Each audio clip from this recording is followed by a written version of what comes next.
In 1950, a girl in America tries on new school shoes. Then she steps up to a tall wooden box in the shop and slides her feet into a slot near the floor. She looks down through a little window on top of the box, and she sees the bones of her own feet moving around inside her new shoes. She wiggles her toes, and the little white bones wiggle back. Her mother watches through a second window, and the man selling the shoes watches through a third. Nobody in that shop thinks any of this is strange. There are about 10,000 of these boxes in American shoe stores, 3,000 more in Britain, and 1,000 in Canada. The box is an X-ray machine, and the girl is standing on top of it. So how much radiation was that wooden box firing into a child's feet? Nobody thought to measure it properly for almost 30 years. This was normal for about 50 years, in ordinary shops for ordinary children. I want to show you where it came from, what it was really doing to people, and the detail at the end that still makes my jaw drop. Because after all of it, the machine did not even work. The story starts in a war. During the First World War, a doctor in Boston named Jacob Lowe had a boring problem. Wounded soldiers kept arriving with damaged feet, and every single one of them had to pull off his boots before Lowe could look at anything. Boots take time, and Lowe had a lot of soldiers and not much time. So he built a machine that could see straight through a boot, which meant he could point it at a soldier and watch the bones of the foot without ever touching the laces. After the war, Lowe looked at his machine and realized that a foot inside a boot is not very different from a foot inside a shoe. In 1920, he carried it to a meeting of shoe shop owners in Boston, and he called it the pedoscope. The shoe sellers loved it. Lowe filed his patent, sold the rights to a company in Milwaukee, and went back to being a doctor. Other people said they thought of it first.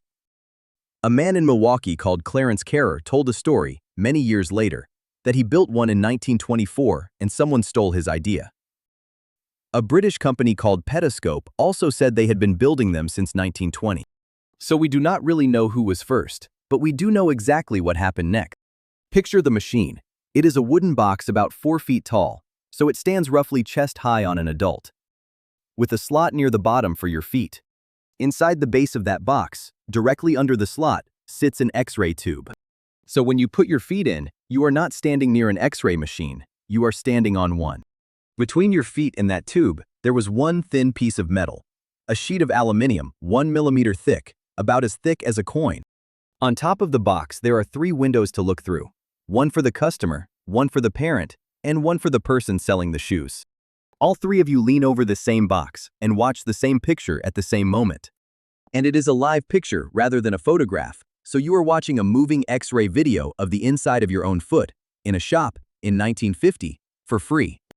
There is a button to start it, and a timer that decides how long the rays stay on. And the shop could set that timer to 5 seconds, or 10, or 20. There is also a switch with 3 settings. The strongest setting is for men, the middle one is for women, and the weakest one is for children. Read that last part again. The machine came with a special gentle setting because everyone knew that children were going to be the ones using it. So let me finally answer the question I asked at the start. How much radiation was actually coming out of these boxes? In the late 1940s, scientists finally walked into these shops carrying instruments and measured what the boxes were really doing. There was already a safety rule written in 1946. It set a maximum dose for a 5-second look, and it said that a child should not use one of these machines more than 12 times in a whole year. 12 times in a year was the official safe limit for a child. Then they inspected the machines, and more than 60% of them were putting out more than that safety limit. That was not a few broken ones at the back of a warehouse, that was most of them. In Detroit in 1948, they measured a whole city of these machines. The worst one was pouring out nearly 5 times more radiation than the mildest one. Both machines were the same age, in the same city, in the same kind of wooden box. You could not tell by looking. The shop with the dangerous machine and the shop with the mild machine looked exactly the same from the street. And the rays did not politely stay inside the box either. One scientist stood 10 feet away from the front of a machine, about 3 meters, right out on the shop floor, and his instrument still picked up radiation coming off it. Some machines had their metal blocking layers removed or pushed out of place. Sometimes that was done to make the picture look sharper, and sometimes to make the box lighter to move. And sometimes it was pure carelessness.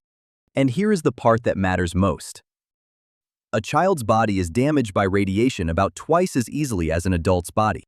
The machine had a child setting, the safety rule had a child limit, and everybody involved knew that children were the main customers.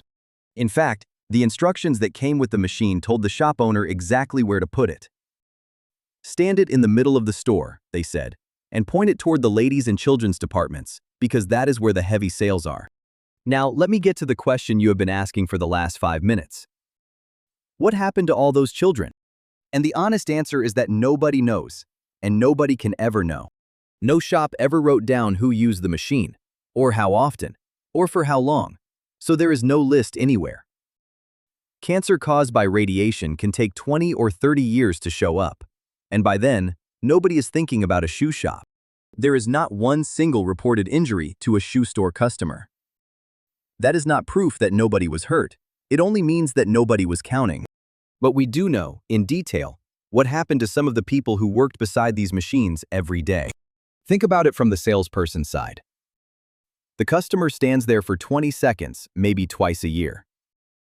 The salesperson stands there for 20 seconds, 15 or 20 times a day, for 10 years. And they did something worse than just standing there, because to check the fit, they would reach in and squeeze the front of the shoe with a bare hand while the machine was running.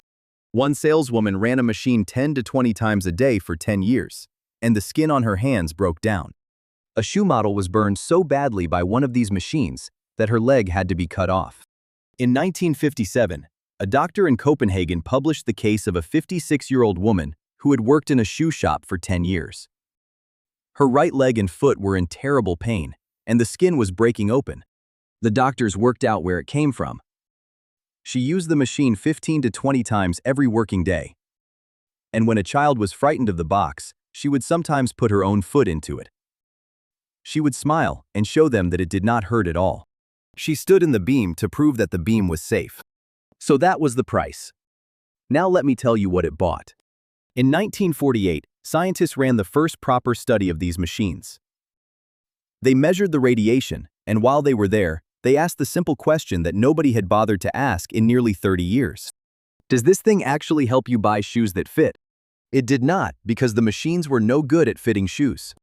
And the shoe sellers already suspected that. When somebody surveyed them, salesmen described the machine as a sales trick rather than a useful tool. It was there to pull families in off the street and to make a shoe fitting feel like science. The adverts, though, were beautiful. One real advert for the Adrian machine, from the late 1940s, opens with this line: "They'll need their feet all through life." It tells parents to guard their child's foot health carefully, and it promises that you will see your child's foot inside the shoe. It says proudly that the machine is built in full compliance with the American safety standards, and it even mentions an award from a parenting magazine. So the machine was sold to parents as care. It was aimed at the children's department on purpose. In most shops, it was breaking the safety limit.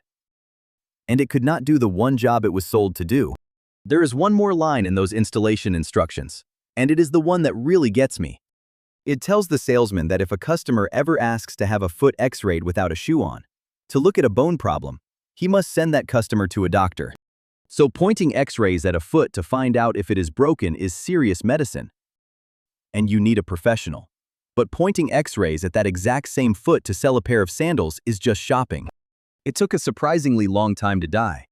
By the early 1950s, surgeons, x-ray doctors, and big medical groups were all publicly warning against these machines.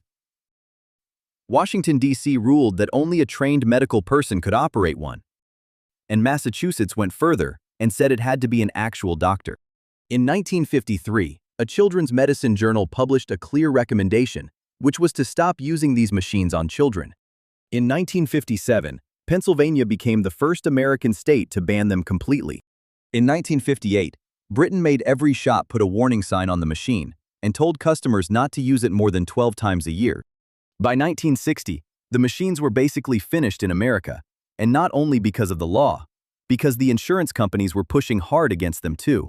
By 1970, they were banned outright in 33 states, and the rules in the other 17 were so strict that keeping one was pointless. And then there is 1981. In 1981, in a department store in Madison, West Virginia, One of these machines was still running in the shoe department, still switched on, and still X-raying feet. Somebody finally pointed out that this was against West Virginia law, so the store turned it off and gave the machine away to the Food and Drug Administration. That was the same year that the first space shuttle flew into orbit. A country that could launch a reusable spaceship still had one shop quietly X-raying children's feet to sell them shoes. I keep coming back to those 3 windows on the top of the box, because that is the whole story, right there. Nothing was hidden and nobody was sneaking around. The child looked, the parent looked, and the man selling the shoes looked, all at the same time, and all 3 of them were delighted. It was not evil, it was just new. And new things get sold to us as safe long before anybody actually measures them. The frightening part was never that nobody cared. The frightening part is that they were all watching the whole time, through a little window, and they still could not see it. If you like this one, there is a new true story here every week. Thanks for watching.